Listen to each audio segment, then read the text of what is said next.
राज्यों में जब आप सफर करते हैं तो आपको अलग अलग चीजों का ध्यान रखना पड़ता है, लेकिन इसी एक क्रूज में बैठकर अगर आप विभिन्न राज्यों से गुजर सके, बांग्लादेश के वाया डिब्रूगढ़ पहुंच सके, सुंदरगढ़ में नौका विहार का मजा ले सके, बिहार के पटना में पटना तख्त साहिब जा सके, तो जाहिर तौर पर ये आपके लिए एक अलग और यूनिक एक्सपीरियंस होगा।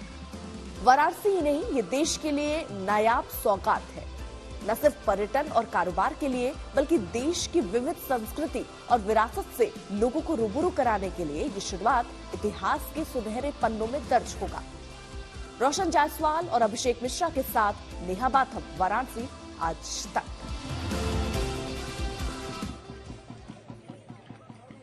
तो वाराणसी से डिब्रूगढ़ की ये यात्रा कई मायनों में ऐतिहासिक होने जा रही है। मेरे सहयोगी अभिषेक मिश्रा इस वक्त तमाम जानकारी के साथ जुड़े हैं। अभिषेक, आज इस आयोजन के लिए क्या तैयारियां की गई हैं? कितने बजे मुख्यमंत्री पहुंचने वाले हैं और कितने बजे प्रधानमंत्री वर्चुअल तरीके से हरी झंडी दिखाएंगे इस यात्रा को? देखिए, बिल्कुल नेहा, पूरी तैयारियां कर ली गई हैं, चूंकि ऐसा मौका है कि भारत नहीं विश्व में पहली बार इतने लंबे मार्ग पर इस तरीके का क्रूज चलने वाला है। प्रधानमंत्री नरेंद्र मोदी 10 बजे इस कार्यक्रम में जुड़ जाएंगे और तभी मुख्यमंत्री योगी आदित्यनाथ को आना है। इसके साथ ही केंद्रीय जल मार्ग और जहाजरानी मंत्री सोनेवाल साहब भी यहाँ पर मौजूद रहेंगे। लेकिन उससे पहले तस्वीरें मैं आपको दिखा दूं कितनी हलचल यहाँ पर शुरू हो चुकी है। क्रूज आप देखेंगे मेरे ठीक सामने तैयार है, सजा हुआ है अपनी पहली यात्रा के लिए, क्योंकि 3200 किलोमीटर की 51 दिन की यात्रा है जो कि वाराणसी से शुरू होगी, डिब्रूगढ़ तक जाएगी बांग्लादेश के रास्ते होते हुए। तो कहीं ना कहीं नया कीर्तिमान जो है यहाँ पर बनने जा रहा है। इसके साथ ही साथ अगर हम देखें तो कला और संस्कृति की झलक हमें दिखाई दे रही है। आप देखेंगे मेरे ठीक पीछे यहाँ पर जो लोक कलाकार है वो अलग अलग प्रांतों से आए हुए हैं और वो यहाँ पर अपना नृत्य कर रहे हैं। कहाँ से आए आपका? हम आए हैं सोनभद्र से, हमारा कर्मा नृत्य है, कलाकार हैं और हमारा नाम संतोष है। हाँ, कितना तैयारी किया था आज के कार्यक्रम के लिए? आज ये जहाज जाने वाला है, आपको लग रहा है कि बड़ा मौका है, प्रधानमंत्री इसकी शुरुआत कर रहे हैं? आज प्रधानमंत्री आने वाले हैं। आज गंगा जी का किनारा में हम लोगों को बहुत मतलब खुशी का बात है। हम लोग नृत्य के बारे में बताइए, कब किया जाता है, जब खुशी का मौका होता है? हाँ, यही खुशी में कि जो प्रधानमंत्री आते हैं उसको खुशहाली में स्वागत करने में 8 पुरुष रहते हैं, 8 महिलाएं रहते हैं।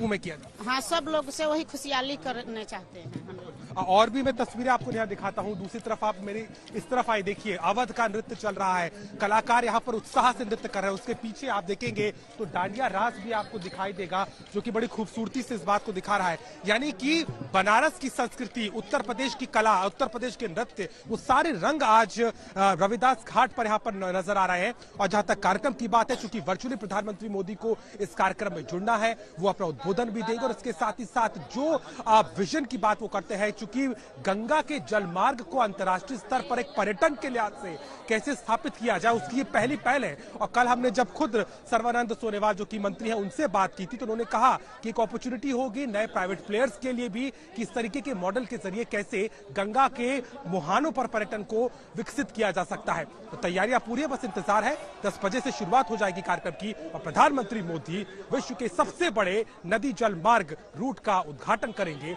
और बनारस समेत देश को यह सौगात मिलने जा रही है। जी, तो महज ये एक जल यात्रा नहीं है बल्कि भारत की संस्कृति और विरासत की यात्रा होगी जिसमें तमाम राज्यों से ये रिवर क्रूज होकर गुजरेगा।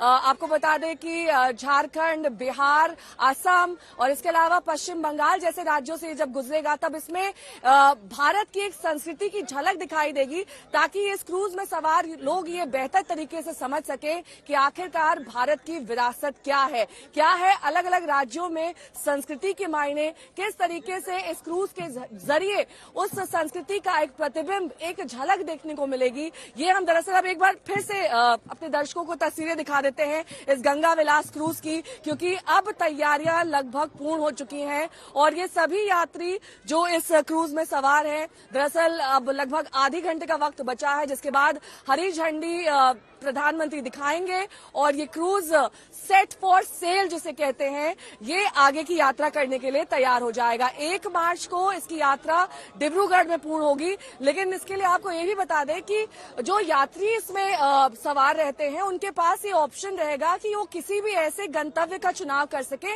जहां पर वो अपनी यात्रा को अंत या फिर समाप्त करना चाहते हैं। लेकिन इस बीच ये भी आपको बताना जरूरी है कि आखिरकार इस विलासिता के लिए आपको कितने रुपए खर्च करने पड़ सकते हैं। एक दिन के लिए $300, यहाँ तकरीबन 25 से 30 हजार रुपए इस क्रूज का किराया है। यानी कि अगर आप स्वीट में रहते हैं, इसकी जो भव्यता है उसका आनंद लेते हैं, तो इसके लिए एक लंबी चौड़ी कीमत भी तैयार हो जाइए चुकाने के लिए।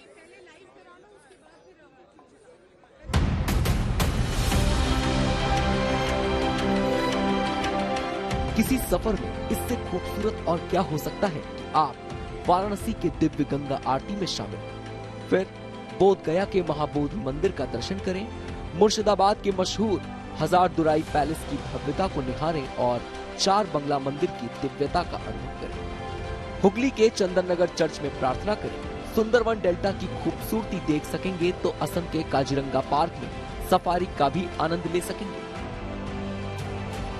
गंगा विलास क्रूज के 3200 किलोमीटर के सफर में वो सब जो किसी इंसान के जीवन का सपना हो सकता है।